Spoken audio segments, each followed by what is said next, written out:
And what I'd like to talk to all of you tonight about is the great chase. What is the great chase? Think about your life. Aren't you always chasing after something? You're chasing after prosperity or relationships or health or money or a better home or a better quality of life. You're always looking over your shoulder for something else, something better. And why is that?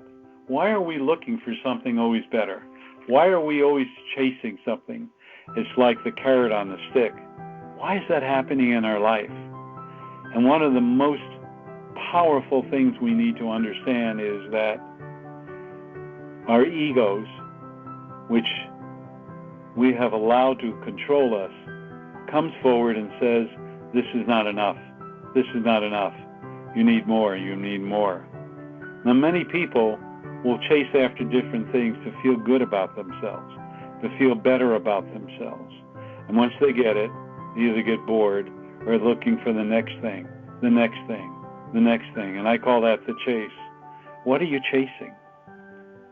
What are you not realizing? What are you looking for?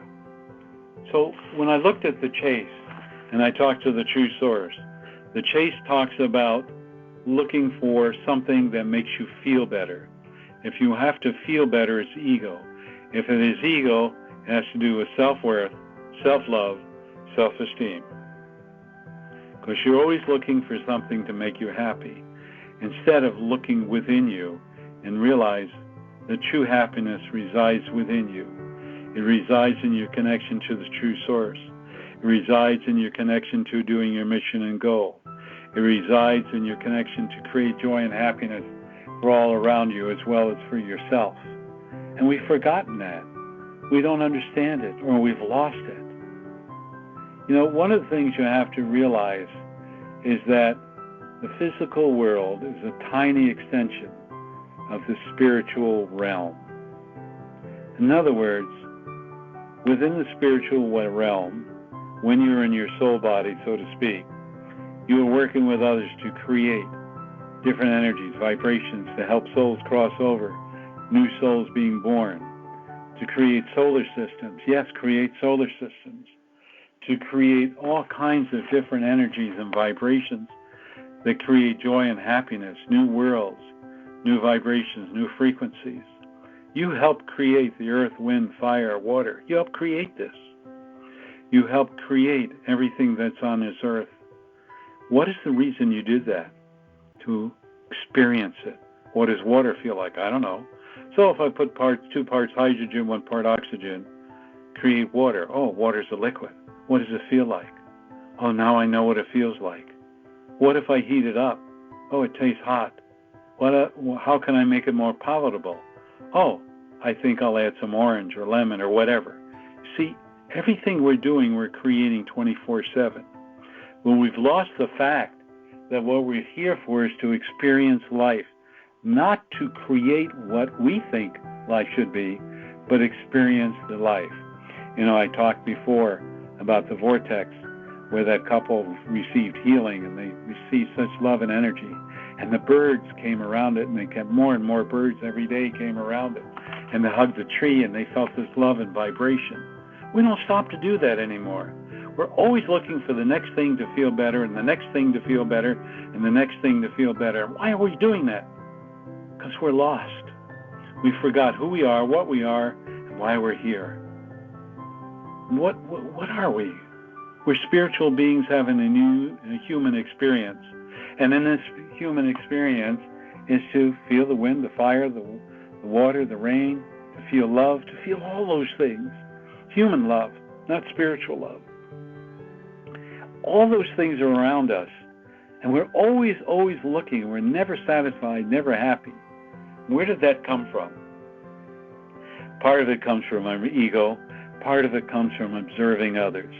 What irritates the ding-dongs out of me, they say, Jane Doe, they make $10 million a year. They're really great. I could care less. You've heard me say this. Whether they make $10 million a year or $1 a year. I'm not impressed. What kind of a person are they? Are they a good soul? Are they loving? And are they making a difference? Mother Teresa made a difference, and she lived in abject poverty because she cared about people. She loved about people. And there are many of you on this phone that care and love, but you've lost sight of what you came here to do. You got lost in the energy of fear and anxiety. Fear? What kind of fear? Don't have enough money. I'm going to be sick. I'm going to get the coronavirus. Nobody will respect me. They won't look up to me. If I had a bigger house, a better car, a better job, I'd be honored and respected. Wow. So that's what makes you important. It's all superficials.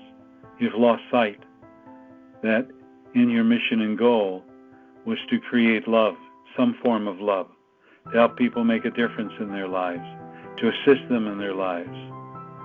Not to make you feel better, not an ego thing.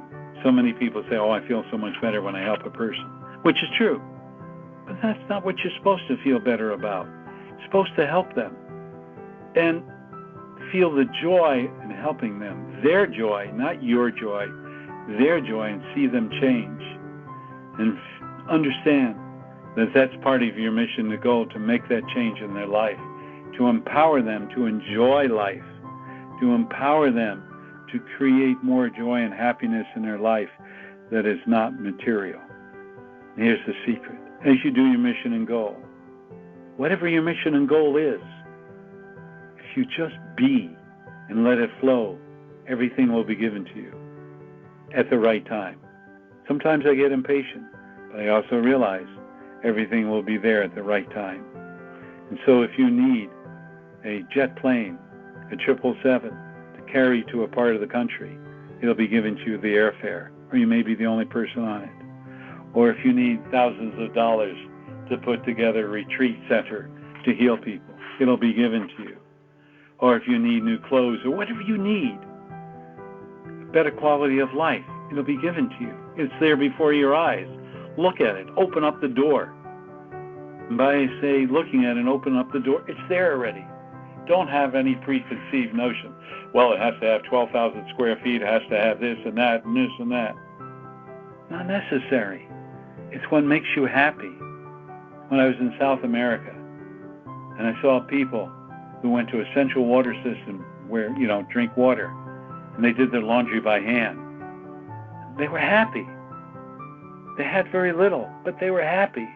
And that's when I learned less is more. So I want you to look at your life in this coming week and think about, what are you chasing after? What are you going after? What do you need? And is it really that important to you? And who is stopping you from having joy and happiness in doing your mission and goals? You know who is? You are. You know why it is? Because you have a focus. It's my way or the highway. Let it go. Just know. Just say, true source, whatever my mission and goal is, whatever helps me achieve this, whatever is necessary. I ask the doors figuratively to open. I ask for it to be shown for me how to obtain it and do it. You are not supposed to live in abject poverty, and you're not supposed to be hungry or have little clothes. You're supposed to have joy and happiness and live in comfort, whatever the definition of comfort is for each one of you. I've worked with millionaires.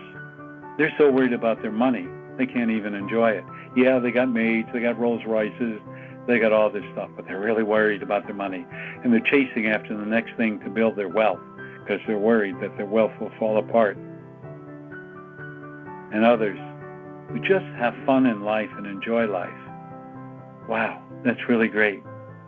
And if it is your mission and goal to be a multimillionaire and then spread the wealth, that will happen.